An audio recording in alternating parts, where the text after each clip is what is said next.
Nnamdi Kanu is strong in his convictions, lawyer says, as IPOB leader spends over a month in custody.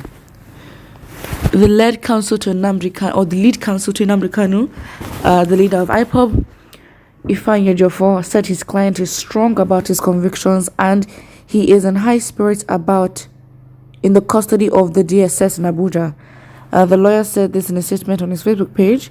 Sahara has learned that a team of lawyers had gone on Thursday to visit Kanu in custody. Giving an update on the visit, Ejiofor said, Nnamdi Kanu is strong in his convictions and very much high in spirit. He extended his best compliments and wishes to millions of his supporters across the world, fans, and all Umu Chineke. Your prayers and supplications formed part of his larger request. Our interactions dwelt much on our professional services. The highlights remain private. Victory is certainly ours. Thank you all and remain blessed.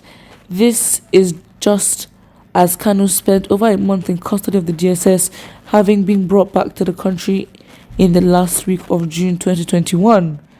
Justice Binta Nyako of the Federal High Court, Abuja, has adjourned the trial of Kanu to October 21st due to the failure of Nigerian government to produce him in court on July 26th.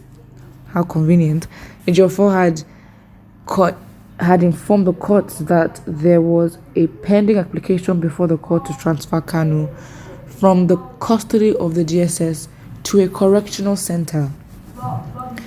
Justice Nyako had stated that the trial cannot continue in the absence of IPOB leader since he was not available to stand his trial. The court had been adjourned to October 21st, 2021 for continuation of his hearing. And then what's going to happen is that actually they wanted to move him from the DSS center to the correctional center, and that's why he did not show up on the 21st of October, meaning the case is now adjourned till 2022. Would that be surprising? It wouldn't be. So that's it. That is literally it. So it's not shocking at all. That's it. Like, it is not shocking at all that, the case, conveniently, you're in the custody of the government, but then the government feels, and that's not his fault. That is absolutely not his fault. But then, if you do not show up, you do not show up. So obviously, very much convenient for the government to prolong this case. And I don't know. Honestly, I understand that obviously they're trying to be positive. Of course, he's the leader of IPOB, but not leader right now. But even his lawyers as well, and his, and his legal counsel, obviously everyone is trying to be in high spirits. But let's not pretend like as if this is a good situation at all. It is not a good situation at all. It really isn't. And it's like, okay, fine, just to make everyone calm for the moment. It's obviously temporary. You can't expect that, of course, Biafrans over the world will still be happy or go back to their, their mode before when Nnamdi Kanu was free and, there was free communication and all that. So yeah, that's it. According to my leader, there's 3 places for a freedom fighter: in exile, in prison, in the grave. He knows all these before taking the fight for freedom for his people. So wherever your heart is, there with you.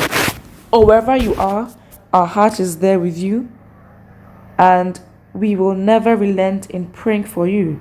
You have occupied 95% of our heart. Your name will never be forgotten till generations to generations. Okay, it's true. I think it's very factual. If you want to be a freedom fighter, you have to understand your home is either in exile, prison, or the grave. Obviously very hard, but I think with somebody like Nnamdi Kanu, I think that's where the faith comes in, because that's where the faith comes in terms of handling this whole better than Sunday Igboho. Not that Sunday Igboho cannot be a freedom fighter, but in terms of the experience with the Nigerian government specifically, he knows. Nnamdi Kanu knows, the coonery, the cheekiness of the Nigerian government. So yes, it's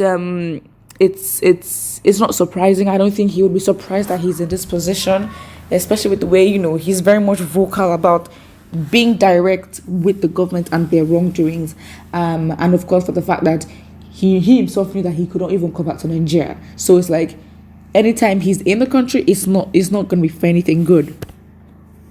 And yeah, that's it. Somebody here says, thank God his hope in Biafra is resolute and unshakable. Almighty God is his strength. Really and truly, I don't think there's any more that he can do. I mean, if he does anything more than this is probably like legendary stuff. Why? Legendary stuff because I think he's done everything he's needed to do. Because, first of all, he's not getting any younger.